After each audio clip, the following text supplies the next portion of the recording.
In a huge open world like Night City, you need a chill ride to get around fast. And in Cyberpunk 2077, there are tons of cool vehicles to choose from. Get this. 4-liter engine, 6-cylinder, goes from 0 to 100 in 3.2 seconds. You fucking believe that?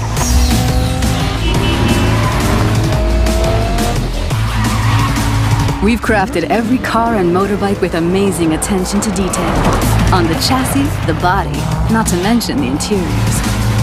You can expect every one not only to look unique, but to deliver a unique driving experience.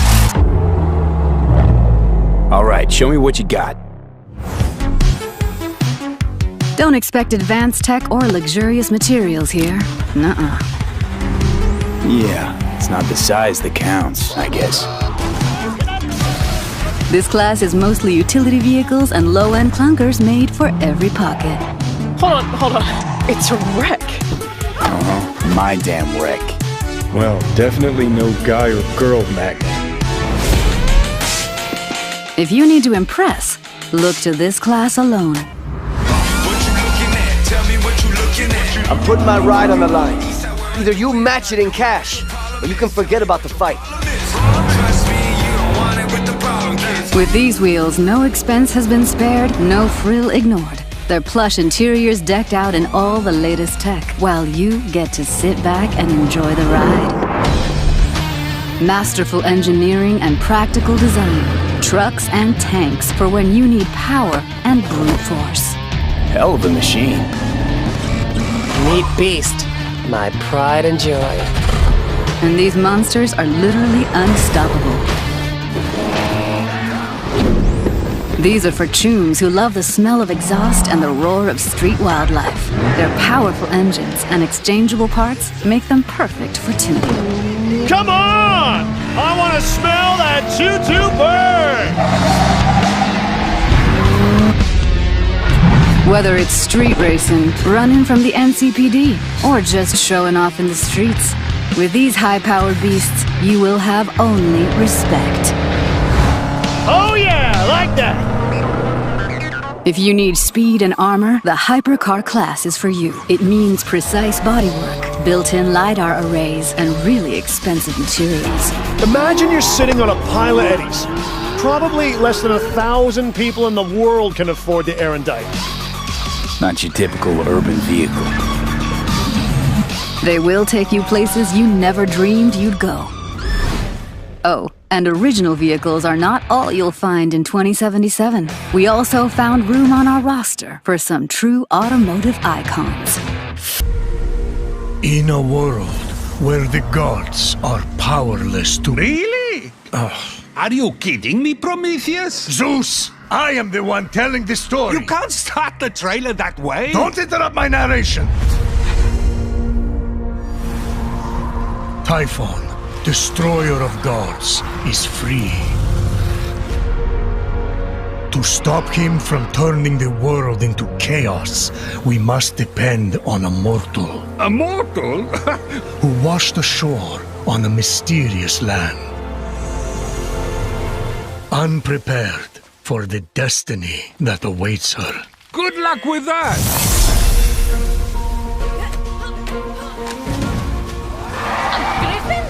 Let me go! Help! I'll save you!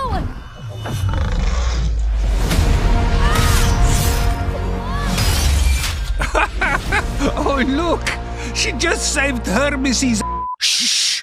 He's about to reveal the plot. The vanquished gods need to be reunited with their severed essences to regain their power.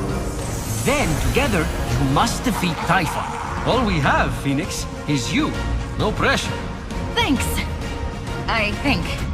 Thus, my dear cousin, begins the rise of Phoenix. Possible storytelling, but with no epic action scenes whatsoever. Ah, now you're talking.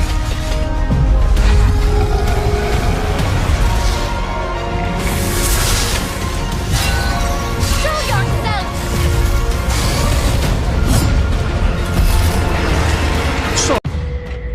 The city is secure. Those who fled are being hunted, and those foolish enough to remain have been executed. Do you see all that I have done?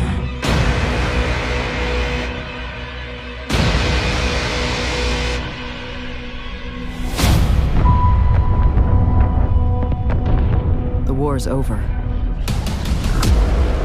And we've lost.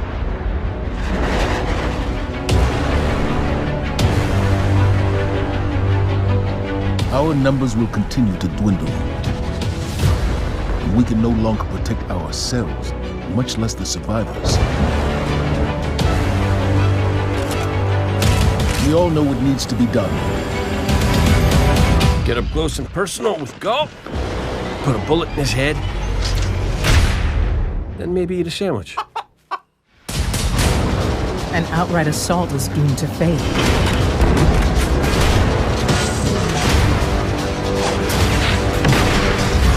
There will be no coming back. It's worth it. If the Red Legion want war, Give them war. Humanity never deserved power. I am gone, and I alone am worthy.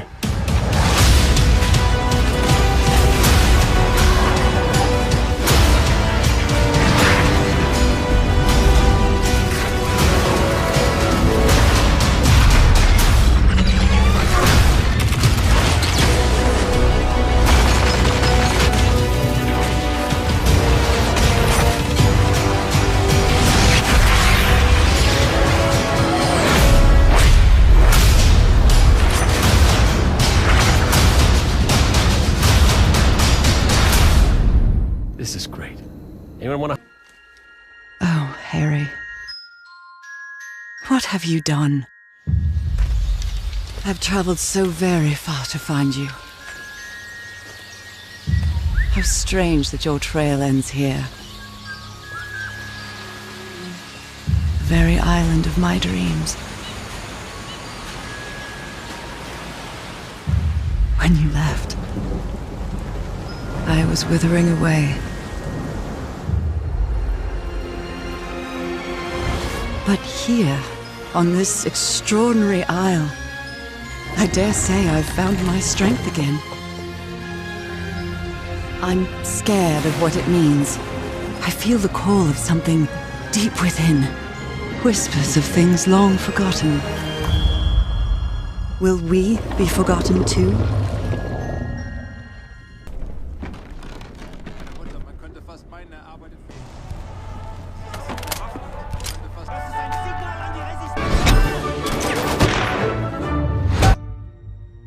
Honor above and beyond, I think, from 20 years ago of putting to see through the eyes, and that's been the most exciting project.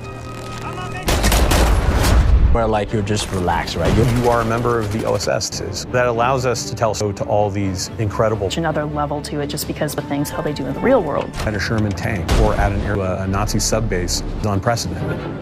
Or you're climbing a wall, you're catching a grenade, and those are all things that you end up exciting, and it's terrifying, and it's helping create these experiences.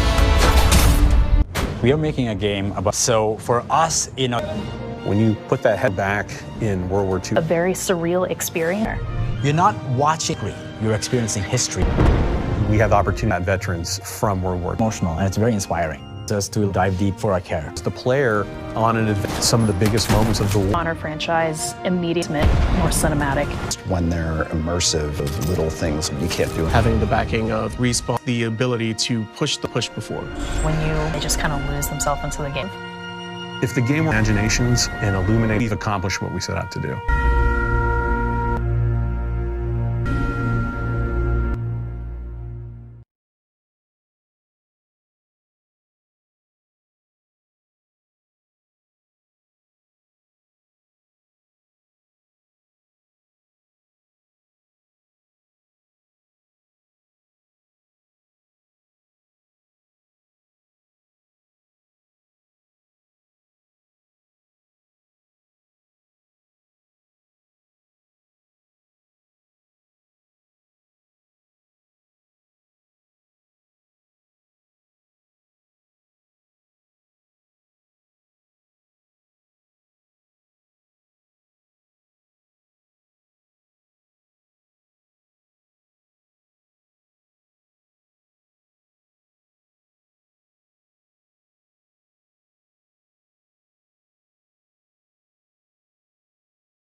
Ronnie O'Neill. He's been a thorn in my side. And now he says he wants to cut a deal. He doesn't know what's coming. But first, let's go back to the beginning. A week ago, I got into Chicago. And as soon as I did, I started handing out my calling card. It wasn't long before I was building an empire and making contacts. I had a few ups and downs along the way. Eddie and Marie fell in love and ran off. And sure, Tammy's the best shot in town. If she doesn't show up drunk, that is. And Jack? No one would mess with Jack. Old Ronnie didn't take too well to my way of doing business.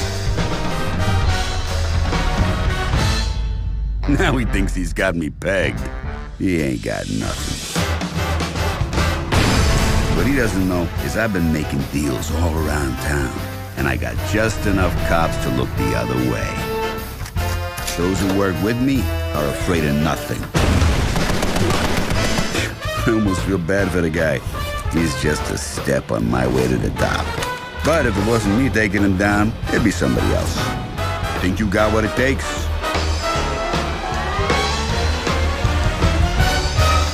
The Empire! Come.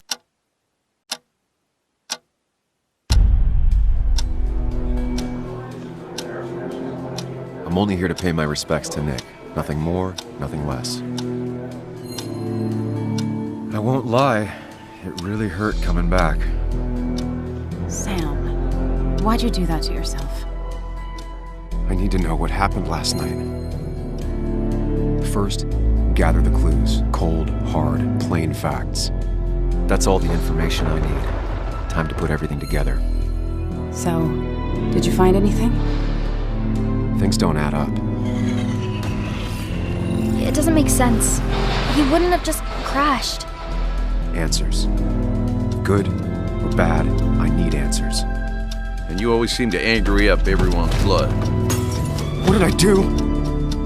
You left. Calm down. Breathe.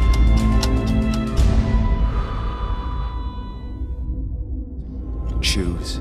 Act. Deliberately.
will risk is death of the weapon you will become.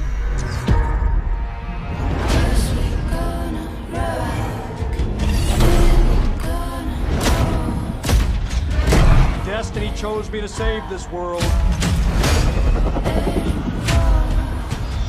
I will see it done.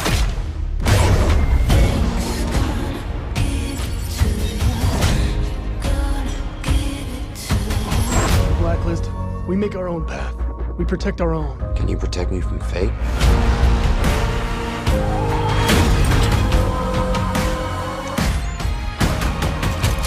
17 seconds.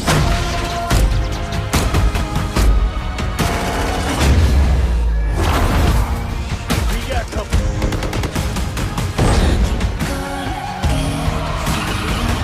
Soon, the entire world will burn, all because of him.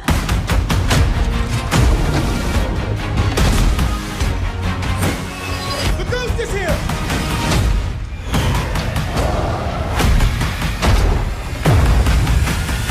Band. I am so excited to finally share with you, for the very first time, a look at the gameplay of Airborne Kingdom. Airborne Kingdom is a unique blend of management and exploration. Your people have just rediscovered the ancient technology of flight, which you must now use to reconnect distant kingdoms. Of course, your capital in the skies must stay happy, healthy, and aloft at all times. Let's see this in action. As you can tell, you'll start with much more humble beginnings. This town center is the only construction you start with, at the very edge of the world. As you can see from our top bar UI, you'll have to provide your people with housing as well as meet basic needs like food and water. Right now, they're in need of some homes, so let's get them set up. It looks like we only have wood for 2 homes, so we have to gather some more. Unlike other management games, you can't just assign your workers to chop some wood. They need to get down to the forest first, so you'll build them a hangar. Wood, like all construction resources in Airborne Kingdom, needs to be collected from the ground. The number of planes in the hangar are the limiting factor in how many workers you can send, so you always want to make sure that you have enough. Now is probably a good time to mention that what you're seeing is alpha footage. We're still working on tuning and balance, so don't hyper-analyze the timings in this video. We also have plenty of visual polish to keep doing. Our UI was just white squares and black outlines a month ago, and even some buildings that you see in this video will change in their final versions. Okay, now that the hangar is built, we can start collecting. Let's send our 7 workers to the forest. There they go, in their little planes. But take a look at the kingdom from this angle. This hangar is pretty heavy, and as you can see, tilt and balance play a role in managing your kingdom's layout. You'll never want to tilt beyond what's comfortable and stable. Now, our first workers still haven't come back with wood yet. You know, if they were a bit closer, they wouldn't need to fly so far and could gather more quickly. Let's move nearer to that forest. You simply right-click, the targeting balloon appears, and you're on your way. The game is as easy to explore as a traditional RPG, and there's no separation between exploring and building. It all happens at the same time on the same screen. You just click, and your kingdom will start moving in that direction. This kingdom isn't moving at its fastest possible speed just yet. For that, we would need additional propulsion, maybe a propeller or some oars to push the air and send us forward. But even at this speed, it's already evident that movement and construction really play nicely with one another. Even simple tasks like resource gathering. Look, now the workers have to travel less and are now gathering wood much more quickly. Very quickly, in fact. You can see they're running out of trees. They know how to make the most of what they're given. As they chop, they're reseeding the forest for future growth. But that growth won't come for a while, so we have to constantly be on the move to continue gathering. If you want to grow and keep your kingdom happy, you naturally have to explore. Again, we never force you, it just comes out of the mechanics. Exploration and construction all intertwine throughout the game. it's a good thing too, because we just found a coal deposit. Coal is the key to powering your central fan. With no coal, your kingdom is going down quick, so you always want to make sure that you have plenty stockpiled.